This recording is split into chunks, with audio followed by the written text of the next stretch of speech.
मैं विक्रम और आप देख रहे हैं जर्नलिस्ट यूपी लाइव न्यूज़ का पॉडकास्ट। आज हमारे बातचीत का दूसरा एपिसोड है। विषय गंभीर है और चर्चा के लायक है। दशहरा आ गया है। हर साल हम सभी रावण का दहन तो करते हैं, लेकिन आखिर आज का जो रावण है वो कैसा है? आज हमारे साथ बातचीत करने के लिए एक खास शख्सियत है जो आज का रावण विषय पर लंबी वार्ता होगी। और उसके साथ साथ अभी आप सभी दर्शकों को हमारे खास मेहमान का हम परिचय भी दे दें। नाम है आचार्य डॉक्टर मोहन कृष्ण जी महाराज, जो तमाम जगहों से संबंध भी रखते हैं और तमाम देश प्रदेश और धर्म गुरुओं के साथ चिंतन मंथन करते हैं। धर्म गुरु भी आचार्य मोहन जी को, महाराज जी को कहा जाता है। और उसके साथ साथ इनका संक्षिप्त परिचय भी हम आपको देना चाहेंगे। अखिल भारतीय संत समिति में महाराज जी संरक्षक सदस्य हैं। उसके साथ साथ पीएचडी पद्मावत से किया है, जो कहीं ना कहीं लेखक हैं मलिक मोहम्मद यासी, जिनकी पुस्तक हम सभी ने काफ़ी पहले पढ़ी होगी, जिसमें महाराज जी ने पीएचडी की है। तो चलिए बातों का सिलसिला शुरू करते हैं और कुछ परिचय महाराज जी के लिए भी छोड़ते हैं, उनसे भी जानते हैं। महाराज जी, पहले तो बहुत बहुत स्वागत आज आपका, जो आज आपने समय दिया हमारे स्टूडियो में। क्या कहना चाहेंगे? थोड़ा सा संक्षिप्त परिचय हमारे दर्शकों को भी दीजिए अपना महाराज जी। जी जी। ऐसा है कि अब 70-72 की उम्र पहुंची है जी, और अपने नियम और संयम की वजह से पूरा दौड़ा करता हूं और सब समाज में जाता हूं और समाज के लोग पूरा सम्मान देते हैं, स्नेह देते हैं। कारण क्योंकि मैं स्पष्ट भाषी हूं। जहां गलत है वहां गलत कहता हूं, जहां सही है वहां सही कहता हूं। इसलिए लोग चाहते हैं कि महाराज जी आएंगे तो दूध का दूध और पानी का पानी करेंगे। और मैंने अपनी योग्यता भोपाल विश्वविद्यालय से 3 विषय में एमए, पीएचडी, शास्त्रीय आचार्य नागपुर के पास जगह है वर्धा, वहाँ पर किया। और हमारी शिक्षा में सहयोग का श्रेय घनश्याम दास बिरला के समधी दुर्गा प्रसाद सराफ, जिनका नागपुर के पास जगह है तुमसर जी, वहाँ से हुआ। उनके जितने संस्थान हैं सब श्री राम भवन के नाम से हैं। और इतने उत्तम व्यक्ति कि भारत का कोई राष्ट्रपति, कोई प्रधानमंत्री ऐसा नहीं है जी, कोई भागवत वक्ता, कोई मानस वक्ता जो उनके यहाँ ना आया हो। अच्छा महाराज जी, मतलब मैंने देखा है शिक्षा दीक्षा के बाद कहीं ना कहीं युवाओं की एक सोच होती है कि अब एक नौकरी करनी है, सरकारी नौकरी मिल जाए तो वाह वाह है, और नहीं मिलती है तो कुछ ना कुछ तो करना है जी। कैसे मन में आया कि धर्म गुरु बनना है, धर्म को प्रचार करना है, और क्यों करना जी?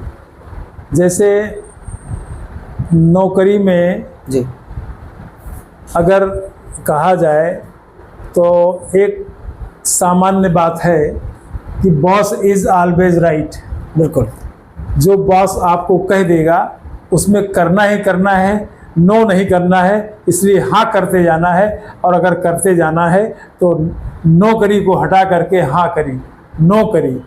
इसलिए आदमी जो है नहीं करना, कहता है नौकरी मतलब हम कहीं न कहीं किसी न किसी के अधीन है। अच्छा महाराज जी, प्रॉपर जी उत्तर प्रदेश के लखनऊ राजधानी में आप रह रहे हैं, लखनऊ जी, प्रॉपर कहाँ से हैं? पुश्तैनी कहाँ पर है? हाँ, कैसे शिक्षा दीक्षा शुरू हुई जी, कैसे पढ़ाई शुरू हुई, क्या क्या संघर्ष रहे जी? मैंने अभी एक बिरला के समधी का नाम लिया जी। उन्होंने हमको शिक्षा में पूरा सहयोग किया। वो बोले बेटा जितना तुमको पढ़ना है पढ़ लो। इसलिए हमने उनके सहयोग से भोपाल में ही हमारा शिक्षा दीक्षा, धर्म क्षेत्र, कर्म क्षेत्र, शिक्षा क्षेत्र सब भोपाल रहा। और वहाँ बरकतुल्लाह विश्वविद्यालय है, और भोपाल से संबंधित हमारा क्षेत्र नागपुर रहा। हमारे दादा गुरु बहुत ही विद्वान संत थे जी, तो उनके माध्यम से हम दुर्गा प्रसाद जी के यहाँ हमारा आना जाना हुआ। उन्होंने हमको खूब पढ़ाया। अब ऐसे बड़े आदमी हैं जिनके यहाँ 1 महीने में 1 कुंटल जीरा का खर्चा है। सबका सम्मान करते हैं, छोटे का, बड़े का, गरीब का, अमीर का, और बहुत ही विनम्र। उसके द्वारा जो है हम नागपुर में भी पढ़े, भोपाल में भी पढ़े और उसके बाद कुछ हमारा भारत भ्रमण रहा, लोगों के साथ, संतों के साथ, महात्माओं के साथ, अमीर के साथ, गरीब के साथ, मौलाना के साथ, फ़कीर के साथ, इमाम के साथ, शंकराचार्य के साथ, महामंडलेश्वर के साथ। इसलिए आज मुझे इस बात का गर्व है कि हमको हिंदू समाज के लोग, मुस्लिम समाज के लोग, सिख समाज के लोग और क्रिश्चियन समाज के लोग, सभी लोग बुलाते हैं और सभी मंच पे मैं जाता हूँ और लोगों का ये स्नेह रहता है, ये भाव रहता है कि अगर महाराज जी नहीं आएंगे तो हम कार्यक्रम ही नहीं करेंगे। महाराज जी जी इतने जीवन में 72 साल की उम्र जी हो गई है, जिसको कहीं ना कहीं तमाम उतार चढ़ाव संघर्ष रहे होंगे जी। तो कभी रहा ऐसा बड़ा मंच जी जहाँ पर बड़ी बड़ी दिग्गजों के साथ कहीं ना कहीं वक्त बिताने का समय मिला, उनको सुनने का समय मिला, उनके बीच में बोलने का समय मिला, कोई यादगार पल ऐसा जो हमारे दर्शकों के साथ साझा करें? जी जी जी। ऐसा रहा कि प्रयागराज में जो कुंभ लगता है जी शायद पूरे विश्व में इतना बड़ा कुंभ, इतना जन समुदाय, जन सैलाव, संत समाज नहीं आता है। जहाँ पर 3 करोड़, 4 करोड़, 5 करोड़ तक जनता आती है, जिसमें एक देश समाहित हो जाए, छोटे मोटे देश इतनी जनसंख्या नहीं होगी। और वहाँ का जो क्षेत्र है मैदानी, गंगा जी का जो मैदान है, वहाँ अगर 10 करोड़ भी जनता आ जाए तो जगह की कमी नहीं पड़ती है और गंगा जी की कमी नहीं पड़ती, मतलब जल की कमी नहीं पड़ती है और संतों की कमी और समाज की कमी। और वहाँ पर हर प्रकार के कार्यक्रम होते हैं, सामाजिक और नंबर 1 पर धार्मिक, जी, जिसमें संत लोग और देश विदेश के संत, सारे मठ के मठाधीश, महामंडलेश्वर, श्री महंत, शंकराचार्य, ये सब लोग रहते हैं। मेरे एक बचपन की बात है जी, छोटी सी, तो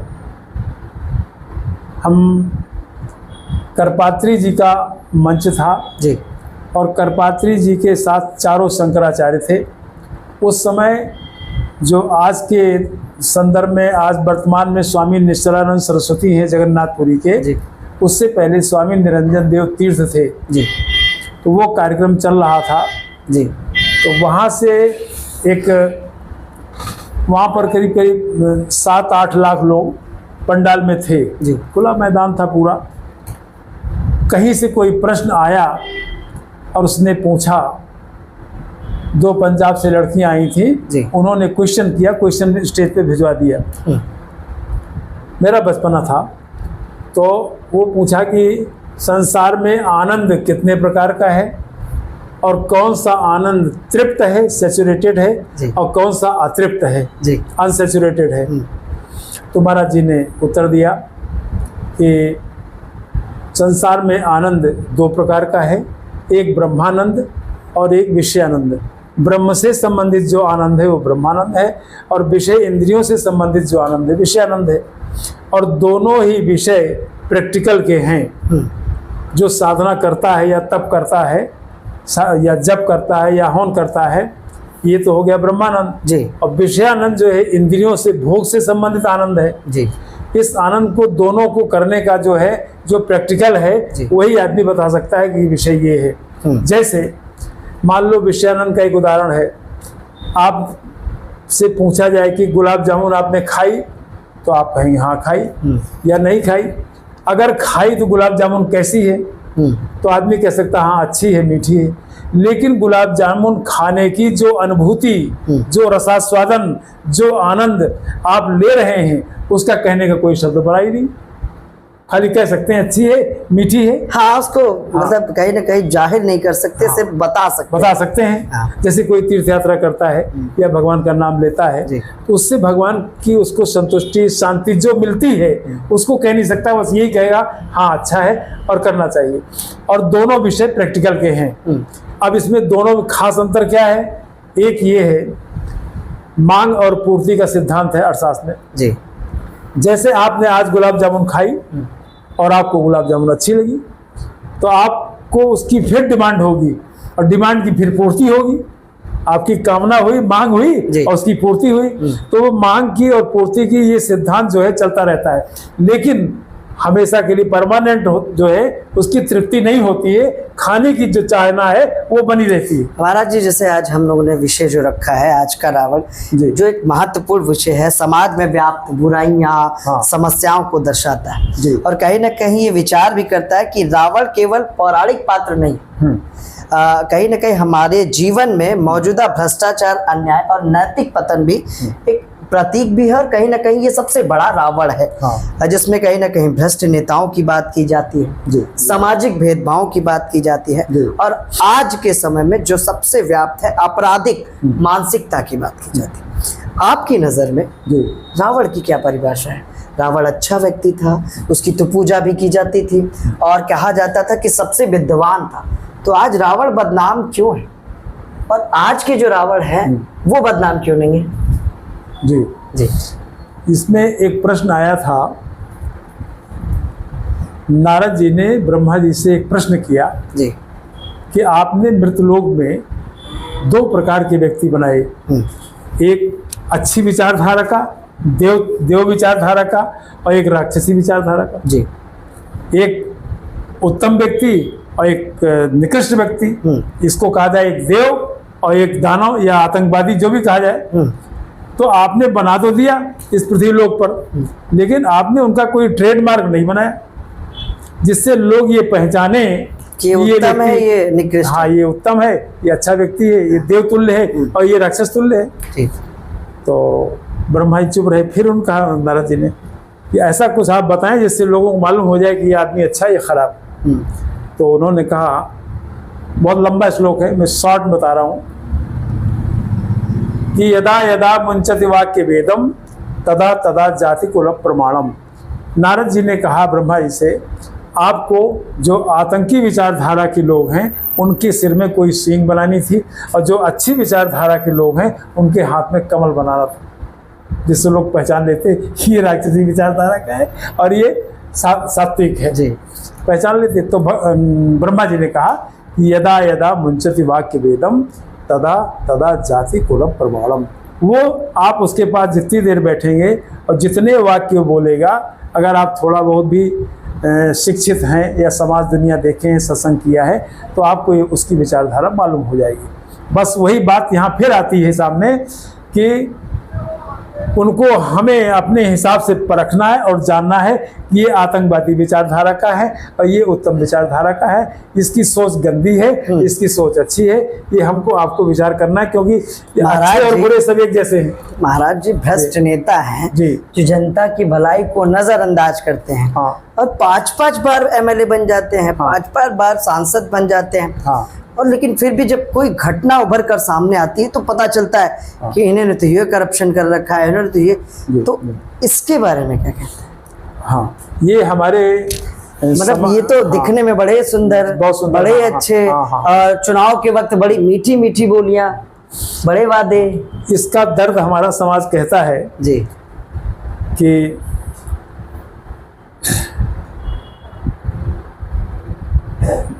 वहाँ पर सोच शर्मिंदा। जी जी। जैसे कि कहावत है कि आज के युग में सब नहीं कहते, सबको नहीं कह सकते हैं, लेकिन बहुत से ऐसे लोग हैं जिसमें सामाजिक भी हैं, नेता भी हैं जी, और ना वो शिक्षित हैं और ना उनमें कोई विनम्रता है, ना सौम्यता है, ना उनका कोई सुंदर चरित्र है। खाली वो किसी तरह से उठा पटक करके अपना चुन लिए गए हैं, लेकिन उनमें मानवता, दया, करुणा, प्रेम जो होना चाहिए वो नहीं है। और उसका कारण यही है कि वो शिक्षित नहीं है और वो जन उसके आड़ में, नेतागिरी की आड़ में पद पा करके वो उसका जो है गलत चीज़ का लाभ ले रहे हैं और जनता बेचारी भोली है, समझ नहीं पाती है और न समझ पाने के कारण जो है वो कष्ट में रहती है और वो उसी बहाने, उसी की आड़ में बहुत बुरे बुरे काम कर रहे हैं। अच्छा काम तो कम कर रहे हैं, लेकिन गलत काम ज़्यादा कर रहे हैं। उन लोगों को अगर दुष्ट कहा जाए या रावण के परिवार का उनको एक सदस्य कहा जाए तो उसमें कोई अति संयुक्ति नहीं होगी। ऐसे लोगों को समाज को बहुत ही होशियार रहना है, क्योंकि ये जैसे कि वो शियार था जी, तो जंगल में रहता था, तो और वो शेर से सब डरते थे और उस सियार को बड़ी जलन होती थी, ये शेर इतना जोरदार है। तो गया गांव में और धोबी का टब था, नील पड़ा था उसमें, नील उसमें डूब गया तो उसका कलर बदल गया। तो उसने कहा आज हम बहुत बड़े आदमी हो गए, अब हमारे सामने कोई कुछ नहीं है, और जो है शेर भी एक बार घबराएगा। तो शेर भी जब ये जंगल पहुंचा तो नया इसका रूप स्वरूप, मतलब इस तरह के जो गलत नेता होते हैं रंगे हुए सियार हैं। रंगे हुए सियार है। आपने बिल्कुल सही। तो महाराज जी आजकल सामाजिक भेदभाव, जी, जातिवाद और रंग भेद जैसी समस्याएं हैं, जिस पर जगह जगह पर हम देखते हैं कभी कोई विवाद है, कभी किसी नेता ने कोई बयान दे दिया। क्या लगता है ये भी एक रावण की ही परिभाषा में तो देखी जाएगी? जो आदमी किसी को परिभाषित करे जाति को देखकर, रंग को देखकर, क्या कुछ कहना चाहेंगे? अगर इसको हम आध्यात्मिक रूप से ले, जो हमारा इतिहास रहा है जी, इतिहास को अगर ले बहुत हजारों वर्ष पीछे चले जाएं तो राम जी जैसा कोई उदाहरण है नहीं। राम जी अपने जीवन में सबको लेकर चले, यहाँ तक कि जो पशु जाति के लोग हैं, बंदर हैं, भील हैं, कोल हैं, सबको लेकर चले, भीलनी को लेकर चले, निषाद राज को लेकर चले, और सबका उन्होंने सम्मान किया जी, और सबको समान दर्जा दिया और सबकी सेवा भी किया। और कोई उनके दरबार से जो आया हो, चाहे वो कोई व्यक्ति हो, कुछ न कुछ उसको प्राप्त हुआ, उसकी समस्या का समाधान हुआ। ये राम जी का आदर्श रहा, क्योंकि और देवी देवता के साथ मर्यादा शब्द नहीं है, मर्यादा शब्द भगवान राम के साथ रहा। और इतनी बड़ी मर्यादा कि हाँ, राज्य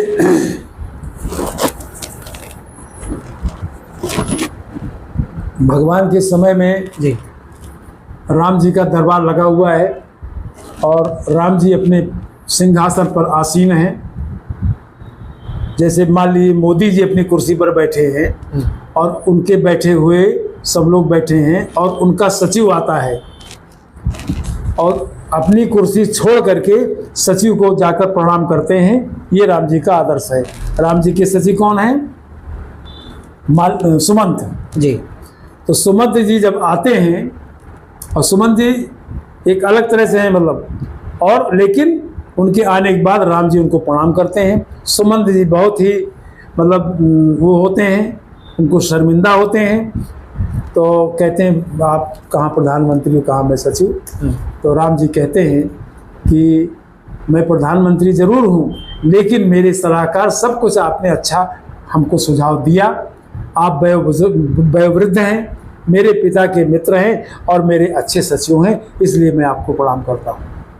अब सोचिए, इतना करने के बाद आशीर्वाद उन्होंने दिया। लेकिन महाराज जी, हाँ, मतलब सतयुग की हम ये बात कर रहे हैं जी, जब राम जी का समय था जी, लेकिन आज सतयुग तो नहीं है। हाँ, ये तो हम भी जान रहे हैं। आज तो घोर कलयुग है। घोर कलयुग है। कलयुग में जो भेदभाव आज भी है, ये किस हद तक सही लगता है और इस पर प्रतिक्रिया क्या होनी चाहिए जी एज अ धर्म गुरु?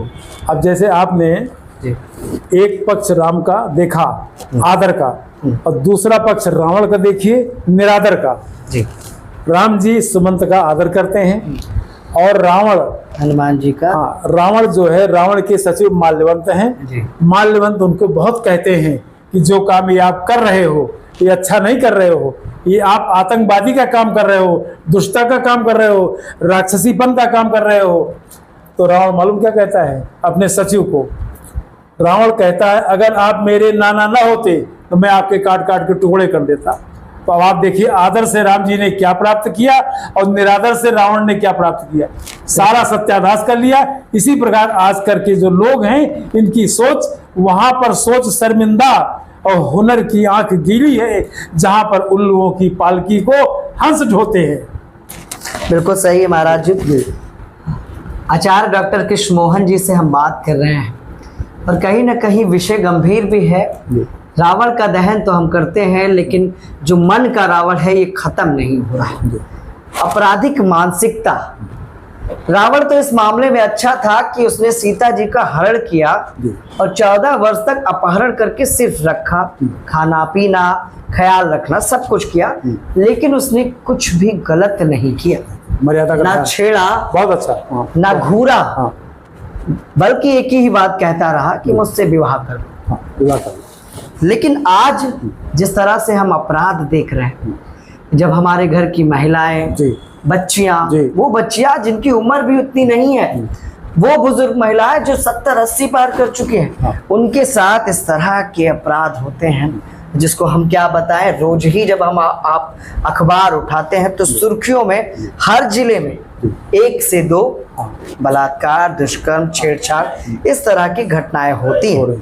तो महाराज जी, आपराधिक मानसिकता का जो रावण है जी। ये कैसे खत्म होगा, जी। इसके लिए जी। सरकारों को, जी। यूपी पुलिस, जी। जो उत्तर प्रदेश पुलिस, जी। एसटीएफ, मैंने देखा है कि पुलिस अब छेड़छाड़ के अपराधियों की जी। कुटाई कर देती है। हाँ। उसके बाद जब गिरफ्तारी के लिए कोर्ट में पेश करने जाती है तो कोई लंगड़ाता है, तो किसी के हाथ में पट्टी, किसी कोई व्हील चेयर पे। तो आपराधिक जो मानसिकता है जी। ये कैसे खत्म होगी, क्या प्रतिक्रिया है और क्या सुझाव है? जी। जी। ये अपराधियों की जो इस तरह से माहौल खराब कर रहे हैं और दुष्टता कर रहे हैं उत्तर प्रदेश में, इनको कभी कभी इसलिए हमारे यहाँ स्वाध्याय और सत्संग जी। दोनों का महत्व बताया गया है। अगर कोई आदमी रावण के चरित्र को ही ले ले तो रावण में जो काम किया सिद्धांत के गलत नहीं किया, अपनी मर्यादा के अनुरूप किया। इतना होने पर भी उन्होंने सीता जी को जब ले गए उसके बाद भी पूरी मर्यादा को रखा। अब जैसे आज के लोग हैं ये इनकी दुष्टता जो है इसी चीज से समाप्त होगी कि हमारे यहाँ महाभारत में आता है कि न्यायार्थ अपने बंधु को भी दंड देना धर्म है, जैसे योगी जी दंडित कर रहे हैं। अब इन लोगों योगी जी दंडित कर रहे हैं। अभी देखिए एक इनकाउंटर हुआ था, हाँ हाँ सुल्तानपुर केस में, हाँ एक यादव जी मार दिए गए थे। हाँ उसके बाद एक जब बात उठने लगी हाँ कि यादव जी को मार दिया है क्योंकि हाँ। वो यादव थे, जी तो मतलब कहीं ना कहीं दूसरी पार्टी से पोषित हाँ, थे। हाँ और फिर बात काफी यही बात सोशल मीडिया तमाम प्लेटफॉर्म पे घूमती रही जी कि जातिवाद, सरकार जातिवाद भेदभाव कर रही है जी, जी। और इसके तहत इनकाउंटर किए जा रहे हैं। जी उसके बाद सरकार ने अपने बचाव के लिए एक इनकाउंटर कर दिया अनिल प्रताप सिंह का उन्नाव में। हाँ। तो ये जाति भेदभाव है कि नहीं है? इसको अगर कहीं सही सही कहा जाए तो कहीं न कहीं ये दिखाई पड़ता है। दिखाई पड़ता अब जैसे कहीं कहीं ये लोग चर्चा कर देते हैं कि योगी जी ठाकुरवादी है, कर देते हैं। हाँ, और ऐसे बहुत से लोग हैं। जैसे सुल्तानपुर ही क्षेत्र में एक दबंग व्यक्ति है सोनू मोनू करके, हैं, चर्चा है उनके पास सैकड़ों मुकदमे उनके ऊपर है। और यहाँ के बनारस के क्या नाम उनका, ब्रजेश सिंह क्या नाम है जी, हैं? ब्रजेश सिंह। ऐसे बहुत से लोग हैं।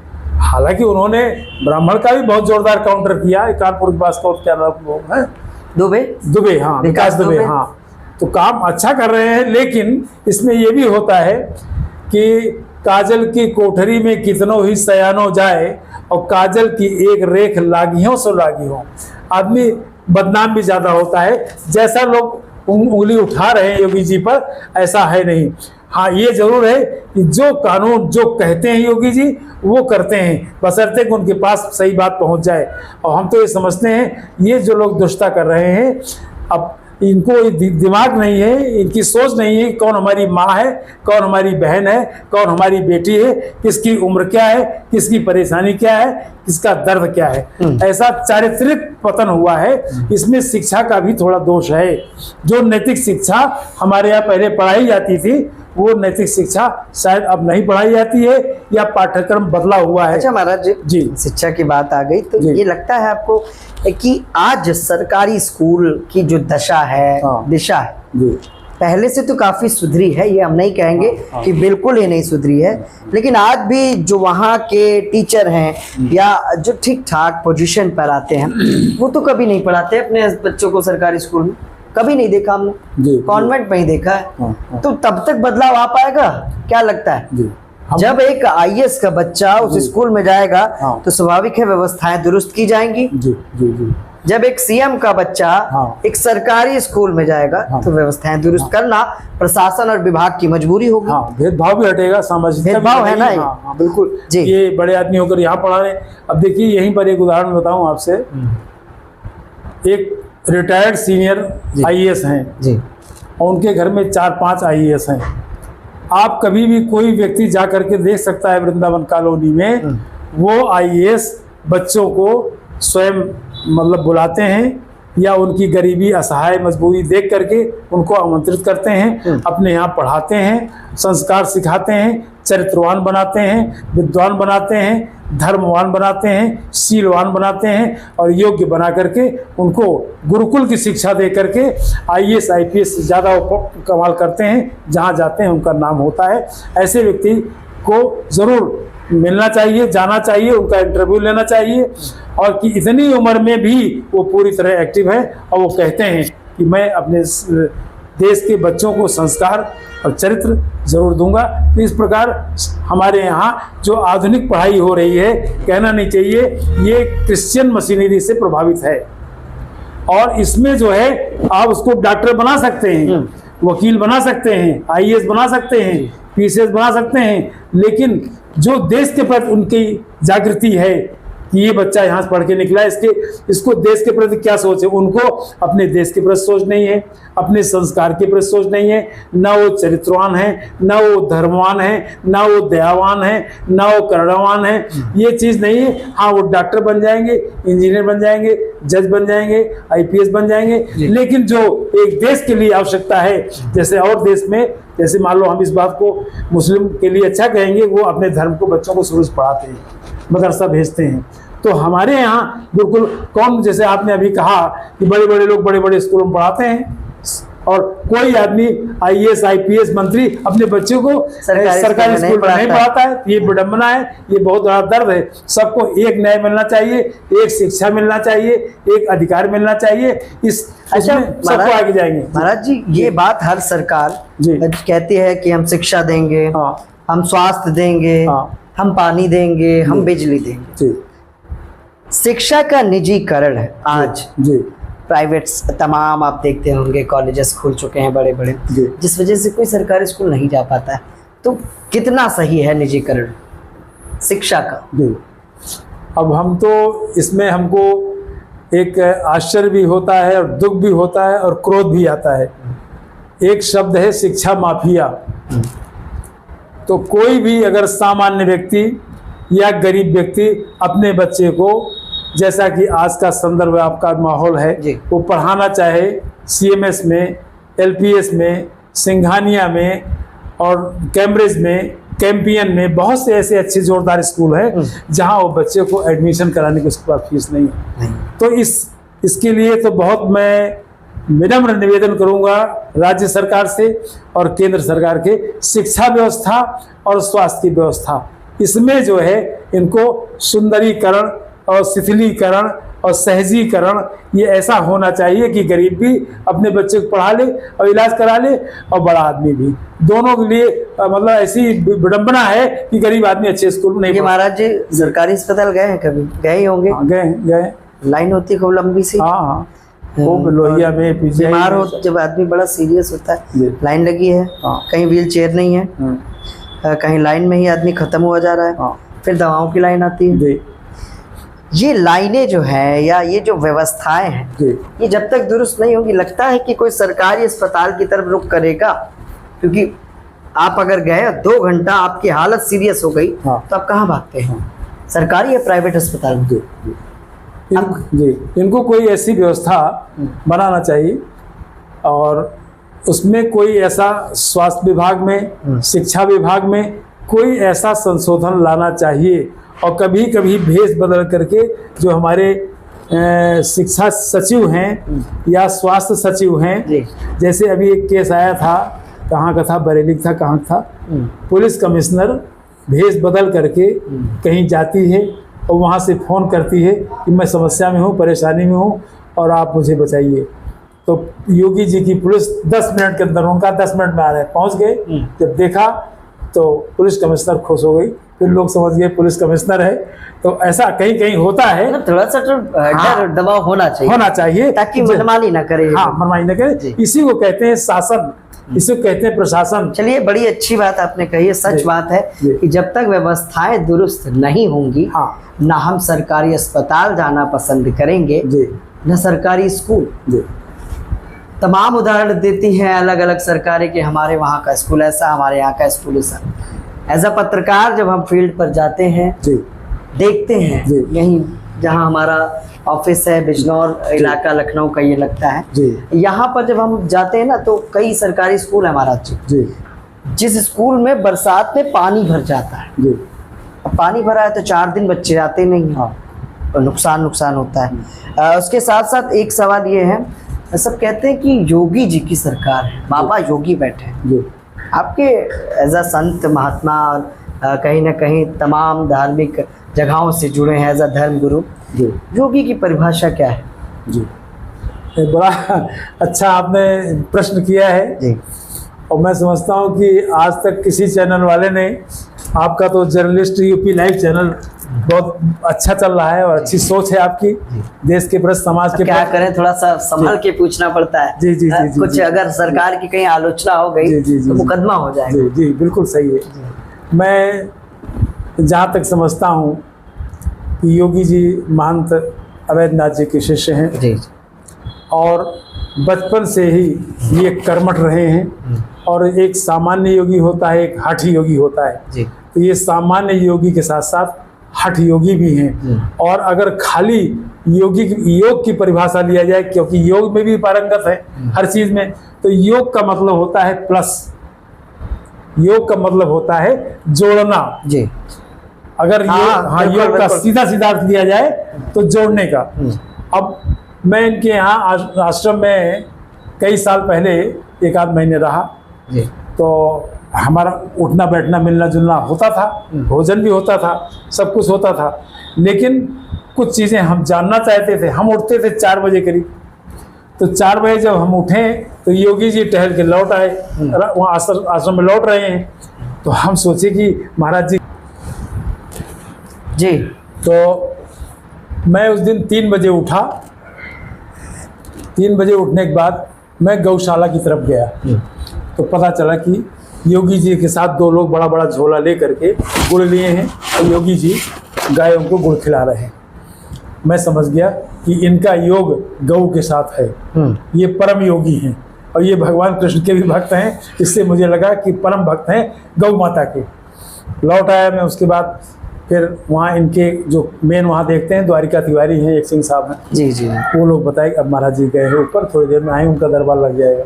तो 5-5:30 बजे फिर बैठ जाते हैं, और फिर लोगों को आना जाना मिलना, सबको मतलब योग, वहाँ भी योग देखिए आप, इनका योग और संयोग साथ ही साथ चल रहा है। लेकिन महाराज जी, मैंने ये सुना है संत बड़ा शांत होता है जी, योगी बड़े शांत होते हैं, उन्हें क्रोध नहीं आता है जी, जी। योगी जी तो बड़ा गुस्से में आ जाते हैं जी। कभी बुलडोजर चलता है, कभी जो उनकी बोली है वो किसी छुरी से तेज नहीं होती है। इस प्रतिक्रिया, इस मामले में क्या लगता है? मैं जहाँ तक समझता हूँ जी कि हर देवी देवता जो हैं उनके साथ अस्त्र भी है और शास्त्र भी है, शास्त्र भी है और अस्त्र भी है। जब तक वो सरल हैं और उनके साथ सुंदर व्यवहार हो रहा है, गलत नहीं हो रहा है, तब तक वो परम शांत हैं। लेकिन अगर छेड़ दिया जाए तो मधुमक्खी का छत्ता है। छेड़ मतलब अगर कहीं अत्याचार हो रहा है, अनाचार हो रहा है, दुराचार हो रहा है, ऐसे कई मौके आए वहाँ गोरखपुर में, तो योगी जी ने उसका प्रतिकार किया, अपना संतत्व को फिर वहाँ थोड़ा अलग रख दिया, कि हट योग दिखा दिया कि भाई ये चीज ठीक नहीं है। हाँ, मतलब जनता के साथ गलत है तो ये करेंगे। अगर उनको जानकारी हो जाए कि किसी के साथ गलत हुआ है तो फिर उसको सहन नहीं करते हैं। ये बात और बाकी सरल है, ये तो है, ये बात तो आपकी बिल्कुल सत्य है। वो तरल भी है और सरल भी है और गरल भी है। नेताओं की हम बात ही कर रहे थे कि भ्रष्ट नेता महाराज जी, चुनाव से पहले जी आज की जो सत्ता का पक्ष है, इन्होंने तमाम वादे किए थे, हमने बैनर पढ़े थे। हाँ बहुत हुई महंगाई की मार अब की बार जी मोदी सरकार, जी बहुत हुई भ्रष्टाचार की मार अब की बार मोदी सरकार। आज महंगाई है या ये जो बैनर पोस्टर लगाए गए थे, जी नहीं लगते कि झूठा वादा किया गया था हमारी जनता से या आपसे या मुझसे, हाँ। हम सभी से? मैं इस विषय में ज़्यादा ये नहीं कहूँगा कि एक कहावत है कि हमने कुछ तो मजबूरियां रही होंगी और यूं ही कोई बेवफा नहीं होता। कुछ तो मजबूरियां रही होंगी यूं ही। अब हमने नेहरू जी के शासन से देखा है आज तक जी। मान लीजिए जवाहरलाल नेहरू जी थे जी, नेहरू चाचा, उनका वो समय देखा है और उनका शासनकाल देखा है, शास्त्री जी का शासनकाल देखा है, और जितने भी हो उस समय नरसिंह राव और वो सब जी, सबका देखा। और सबने ये वादा किया कि हम महंगाई ख़त्म कर देंगे और रोज़गार दिला देंगे। मैं जहाँ तक समझता हूँ, और ये भाई मतलब मैं गलत नहीं कहूँगा, अतिशयोक्ति भी नहीं होगी, आज तक किसी प्रधानमंत्री ने, किसी सरकार ने 100% रोज़गार नहीं दिला पाए। कोई भी झूठ कहने चाहे जो कहे, मतलब सरकारी नौकरी खत्म कर दी। लेकिन हाँ, सरकारी नौकरी जो वादा किए, इन्होंने तो सरकारी को प्राइवेट कर दिया। प्राइवेट क्या किया है, वो है तो महंगाई कम नहीं हुई। हाँ, हाँ, लेकिन सैलरी सच्ची कम हो गई महाराज। हाँ, सैलरी कम हो गई। बिल्कुल। अच्छा, जो काम सरकारी नौकर 40,000 में कर रहा था, हाँ, घर परिवार और आगे अच्छा, बढ़ने वो का एक रास्ता कॉन्ट्रैक्ट बेस पे हो गया, उसको हाँ, 10,000 मिल रहा है, उतने में 4 लोग काम कर रहे हैं और महंगाई बढ़ रही। महंगाई बढ़, कैसे चलेगा? 2,000 बिजली का बिल है महीने का, पानी का पेट्रोल का पेट्रोल का रोज का, सब्जियां हैं, दालें कैसे हैं। आम आदमी करेगा? तो निजीकरण किस हद तक सही है? निजीकरण तो सही नहीं है, और एक हाथ में, लेकिन इनको कुछ अंतर्राष्ट्रीय कहीं कहते हैं कुछ दबाव ऐसा रहता है, पेट्रोल है, डीजल है, ये है, वो है।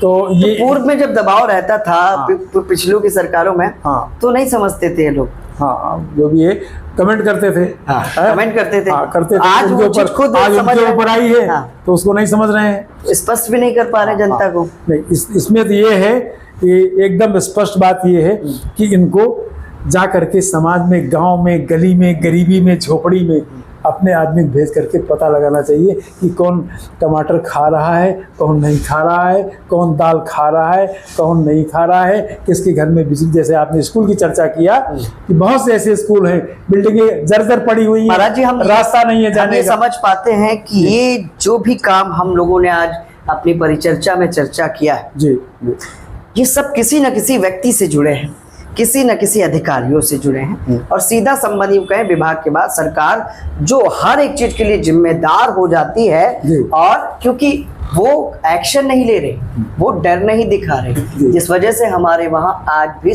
खराब सड़कें हैं, स्कूल की व्यवस्थाएं नहीं है, तो हर तरह का रावण मौजूद है, हर तरह के रावण मौजूद। तो हम यही बताना चाह रहे हैं कि रावण तो सभी हैं। अब कौन सही कर रहा है, कौन गलत कर रहा है? जैसे मान लीजिए मुख्यमंत्री है, प्रधानमंत्री है जी, कोई आदेश भाई अपने से नीचे वाले को ही देगा, जिला प्रशासन को देगा, बिल्कुल, और जो प्रशासनिक अधिकारी उनको देगा। अब वो किस स्तर से उसको देख रहे हैं, मान लो शिक्षा सचिव कह दिया कि कोई विद्यालय जर्जर नहीं होना चाहिए, बिल्डिंगें गिरने वाली ना हो, वहाँ बच्चों के जाने का, टीचर के जाने का रास्ता हो, तो ये देखना उनका काम है। तो ये कुछ लोग जो है, जैसे मान लो गायों के लिए चारा योगी जी ने भेजा, या तो जो आप कह रहे हैं, या जो आज की स्थिति है, जो गाय का चारा खा ले रहा है, स्कूल का मेंटेनेंस चार्ज खा ले रहा है, यही सब रावण है, अब देखिए यही आतंकवादी। बिल्कुल। अरे महाराज जी, हाँ, देखिए अभी लखनऊ में एक बड़ा हादसा हुआ, तमाम हादसे होते हैं, बिल्डिंगें गिर जाती हैं। जी, जी, उसके बाद जब जांच हुई तो पता चला वो बिल्डिंग अवैध थी, हाँ, उसका नक्शा नहीं था। हाँ, तो जो भी हर जिले के प्राधिकरण विभाग है, डेवलपमेंट अथॉरिटी है, ये क्या करते हैं? क्या ये सो रहे हैं? और महाराज जी, आज क्या बहुमंजिला इमारतें खड़ी नहीं होती, आप देखते हैं, हम देखते हैं, और कितने ऐसे निर्माण हैं जो बिना मानचित्र के बन रहे हैं। उस पर विभाग को एक्टिव होना चाहिए, सरकार को एक्शन तेजी से करना चाहिए। हम देखते हैं अधिकारी 4 दिन तो एक्शन में होते हैं, लेकिन साल में तो 365 दिन है, ड्यूटी रोज करनी है। तो जब तक नहीं सुधरेगी व्यवस्था, तो क्या हमारे आपके और इन सभी के अंदर जो रावण है वो खत्म हो पाएगा? अगर इन लोगों ने ध्यान नहीं दिया तो रावण ऐसे पैदा होते रहेंगे और शिक्षा में नुकसान करते रहेंगे। उस रावण को जलाने से तो काम चलेगा नहीं, कोई नहीं चलेगा, बिल्कुल जब नहीं तक चलेगा। हम अपने अंदर के रावण को ना जला लें। जो किसी व्यक्ति के हृदय में रावण बैठा हुआ, उसकी विचारधारा ही रावण है। अच्छी विचारधारा ही देवता है और खराब विचारधारा जो है रावण है। तो इनको अपनी विचारधारा को शुद्ध सात्विक बनाना पड़ेगा और समाज के प्रति अच्छी सोच रखनी पड़ेगी कि हमारे बच्चे, हमारा शिक्षण संस्थान है, इससे बच्चों का भविष्य बनेगा। और ये जो लूट कर रहे हैं अस्पताल वाले और क्या कहते हैं ये जो इनको भी नकेल कसना पड़ेगा। इसमें सरकार को जो ध्यान देना है और सरकार को अपने माध्यम से कुछ ऐसा CID लगाना है जिससे सारी स्थिति पता चल जाए कि यहाँ क्या हो रहा है और कौन खा रहा है और कौन इसमें आतंकवादी काम कर रहा है। अच्छा महाराज जी, आखिरी सवाल है, जनता से क्या कुछ कहना चाहेंगे, हमारे चैनल के लिए क्या कुछ कहना चाहेंगे? जी देखिए, आपने जर्नलिस्ट UP लाइव आपका सब जगह काम कर रहा है और अच्छे लोग आ रहे हैं, आप अच्छा विषय रख रहे हैं और मैं तो समझता हूँ कि ऐसे विषय ज़रूर रखे जाएं जो बात जनता तक नहीं पहुँचा पाते हैं। बड़े चैनल वाले वो सारी बात नहीं पहुँचा पाते हैं। अब आप अंदर की बात, शिक्षा की बात, स्वास्थ्य की बात, रास्ते की बात, गलियों की बात, महंगाई की बात, सारी बात आप कर रहे हैं। विषय भी हो गया, रावण भी निकल आया और इतने जो लोग रावण बन करके ये नुकसान कर रहे हैं पब्लिक का, समाज का, जनता का, शिक्षा का, उनके प्रति जो है कम से कम वो इस बात को सुनेंगे तो उनमें ज़रूर जागृति आएगी कि हमें ये गलत काम नहीं करना चाहिए, अच्छा काम करना चाहिए देश के लिए, समाज के लिए। इस प्रकार उनके अंदर का रावण जो है कुछ बदलेगा और कुछ ख़त्म होगा। ये बहुत अच्छी बात है। इस कार्यक्रम के लिए आपको बहुत बहुत बधाई और बहुत बहुत धन्यवाद। बहुत बहुत धन्यवाद। ये थे हमारे साथ आचार्य डॉक्टर कृष्ण मोहन जी महाराज, जो PhD भी किया है इन्होंने और तमाम अलग अलग धर्मों के धर्मगुरुओं के साथ तमाम चर्चा परिचर्चा की है, कई बड़े बड़े मंच साझा किए। हमारा विषय इसलिए था कि आज का रावण, आज भी हमारी बातचीत में आपको तमाम बातें समझ में आई होंगी कि रावण तो हर जगह है, किसको मारोगे, किसको ख़त्म करोगे। और ये रावण जो हर साल हम जलाते हैं, इसको जलाने से रावण कभी नहीं ख़त्म होगा, और अगर ख़त्म होता है तो हर साल जलाना क्यों पड़ता है। इस विचार को अपनाते हुए हमें इन रावणों को और इन रावणों का सामना करना है और समाज में सकारात्मक बदलाव लाने की आवश्यकता है। क्या आप किसी विशेष पहलू पर चर्चा करना चाहेंगे तो हमें कमेंट में ज़रूर बताएं। हम आपकी चर्चा को भी आम जनमानस तक पहुंचाएंगे, दिखाएंगे। हम किसी पर भी आरोप नहीं लगा रहे हैं, किसी पर भी सवाल नहीं खड़ा कर रहे हैं। हमने जो आज बातचीत की है, ये समाज में हर उस व्यक्ति की पीड़ा है, हर उस व्यक्ति का दर्द है। और ख़ास में हम आज हमारे साथ आचार्य जी इसलिए थे कि तमाम जगहों पर और तमाम उन पहलुओं पर चर्चा कर चुके हैं, चिंतन मंथन कर चुके हैं और हर वर्ग, हर जाति के लोगों के साथ आचार्य कृष्ण मोहन जी बैठ चुके हैं। उम्मीद है हमारा ये छोटा सा पॉडकास्ट आपको पसंद आया होगा, तो चैनल को लाइक कर लें, सब्सक्राइब कर लें और कमेंट बॉक्स में हमारा ये सेगमेंट कैसा लगा ज़रूर बताएं। नमस्कार।